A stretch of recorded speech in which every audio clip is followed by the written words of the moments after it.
Plan എന്താണെന്ന് വെച്ചാൽ സവോള വെച്ചൊരു അടിപൊളി ഉള്ളിവടയായിരുന്നു. പക്ഷേ ആ പ്ലാനിനെ തകിടം മറിച്ചുകൊണ്ട് ബാപ്പായുടെ ഫോൺ കോൾ വന്നു. ഉള്ളിവട ക്യാൻസൽ ആക്കിയരെ ബ്രെഡ് കൊണ്ട് നല്ല അടിപൊളി ഒരു എഗ് പപ്സ് ഉണ്ടാക്കി തരാമോ എന്ന് ചോദിച്ചു. എന്നാൽ പിന്നെ നമുക്ക് അത് തന്നെ അങ്ങോട്ട് ഉണ്ടാക്കിയാലോ? അപ്പൊ പരിപാടി നമുക്ക് ആരംഭിക്കാം.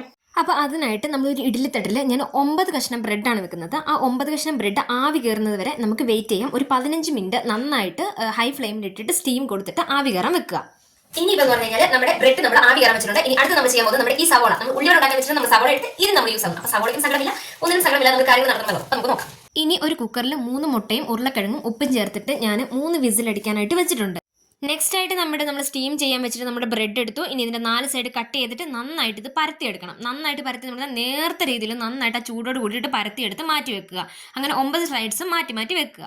അടുത്തായിട്ടൊരു തവ വെച്ചിട്ട് അതിൽ വെളിച്ചെണ്ണ ഒഴിച്ചിട്ട് കടുക് പൊട്ടിച്ച് ഇഞ്ചി വെളുത്തുള്ളി പേസ്റ്റ് പച്ചമുളക് സവോള തക്കാളി കരിയാപ്പില എല്ലാം കൂടെ നന്നായിട്ട് വഴറ്റുക. ആ വഴറ്റി വന്നതിനകത്തേക്ക് നമ്മൾ എന്ത് ചെയ്യുക, നമ്മൾ വേവിച്ച് വെച്ചിരിക്കുന്ന ഉരുളക്കിഴങ്ങ് നമ്മൾ നന്നായിട്ടിട്ട് യോജിപ്പിക്കുക.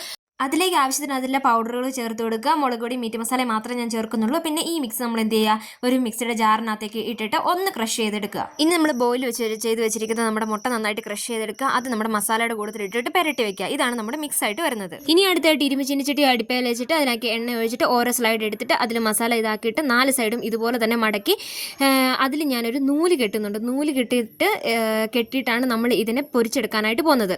അതായത് ഇതുപോലെ അങ്ങോട്ടും ഇങ്ങോട്ടും വന്ന് ഇത് കാരണം എന്ന് വെച്ചാൽ എണ്ണയിൽ ഇട്ട് കഴിയുമ്പോഴത്തേന് ഇത് പൊട്ടി വരാതിരിക്കാനായിട്ടാണ് ഇതുപോലെ ചെയ്യുന്നത്. ഒരു ഊഞ്ഞാല ആടുന്നത് പോലെ ഇതിനെ ആട്ടിയിട്ടാണ് നമ്മളിത് പൊരിക്കാൻ പോകുന്നത്. നിങ്ങൾ കണ്ടോ, ഇതുപോലെ ഞാൻ എണ്ണയ്ക്കകത്തിടും. എന്നിട്ട് ഈ നൂലിൻ്റെ ഒരറ്റം എൻ്റെ കയ്യിൽ ഞാൻ വെക്കും. എന്നിട്ട് അതിനെ അങ്ങോട്ടും ഇങ്ങോട്ടും ഇട്ടിട്ട് തിരിച്ചും മറിച്ച് ഞാൻ എടുക്കും. അപ്പോൾ ഇതാണ് നമ്മുടെ നൂലിൽ കെട്ടിയാടുന്ന പപ്സ്. എങ്ങനെയുണ്ട് നമ്മുടെ പപ്സ്? ഇതെല്ലാവരും ഒന്ന് ട്രൈ ചെയ്ത് നോക്കണം. നല്ല അടിപൊളി പപ്സ് പോലെ തന്നെയാണ്. അതുപോലെ തന്നെ ഉള്ളിലെ ഗ്രേവിയും അടിപൊളിയാണ്. ഇനി ഇങ്ങനെ ഗ്രേവി ആക്കാൻ പറ്റാത്തവർക്ക് 3 മുട്ട മുറിച്ചിട്ട് അതിൻ്റെ ഓരോ പീസ് ഈ ഗ്രേവിക്കകത്തോട്ട് വെച്ചാലും അടിപൊളിയായിരിക്കും. ഞാൻ അതുപോലെ ഒന്ന് ട്രൈ ചെയ്ത് നോക്കി. പക്ഷേ എനിക്ക് അതിനേക്കാളും ഇഷ്ടപ്പെട്ടത് ഇതായിരുന്നു. അതുകൊണ്ട് ഞാൻ ഇത് മയോണൈസും കൂട്ടി നോമ്പ് തുറന്നപ്പോൾ ഞങ്ങൾ എല്ലാവരും കഴിച്ച് ഞങ്ങൾക്ക് ഇഷ്ടപ്പെട്ടു. എല്ലാവരും ഒന്ന് ട്രൈ ചെയ്ത് നോക്കണേ.